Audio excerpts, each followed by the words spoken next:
Well, many of us talk about going green, and there's no doubt as a state, we're far more environmentally conscious than we've ever been. And so we should be, when you consider the experts say that since European settlement, we've already lost at least 23 mammal species, 2 bird species, and 26 plant species.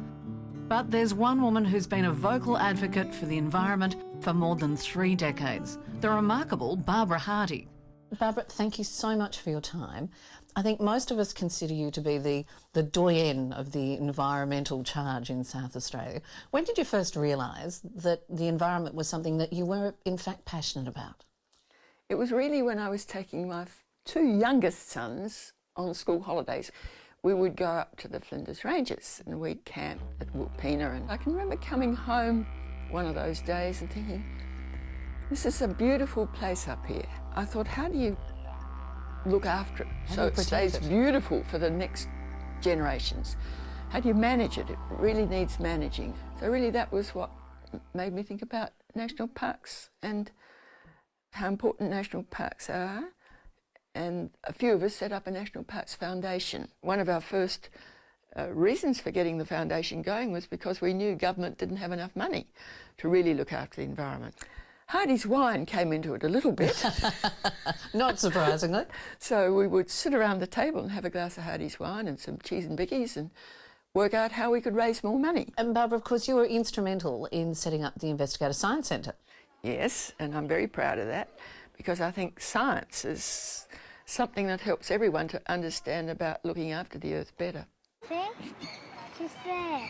You must be very proud now when you look at the way that school children now take very seriously environmental concerns. I am very proud of that. I'm patron of the Science Teachers Association, and science teachers are the ones that really have the opportunity to encourage kids to understand the environment better. Barbara, you're passionate about the environment and you walk the walk and talk the talk, and for some of us, you know, I'm a good recycler, but are there more things, are there simple things that we should all be thinking about?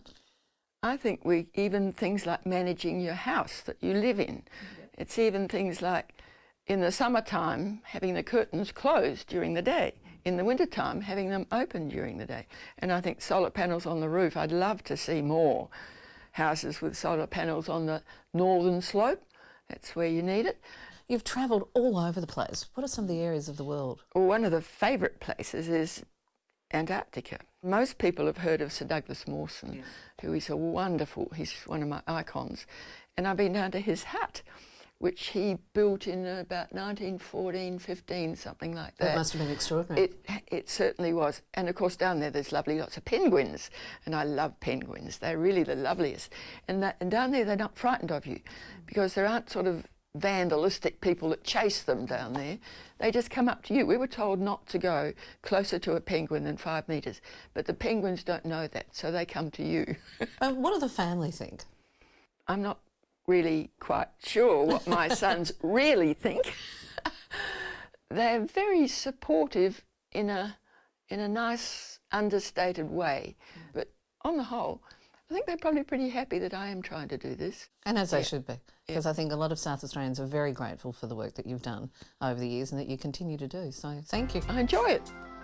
So if you'd like to help the work of the Nature Foundation, which is there to protect, save and restore South Australia's natural environment, just head to their website, naturefoundation.org.au, where you'll find all the details of how you can help.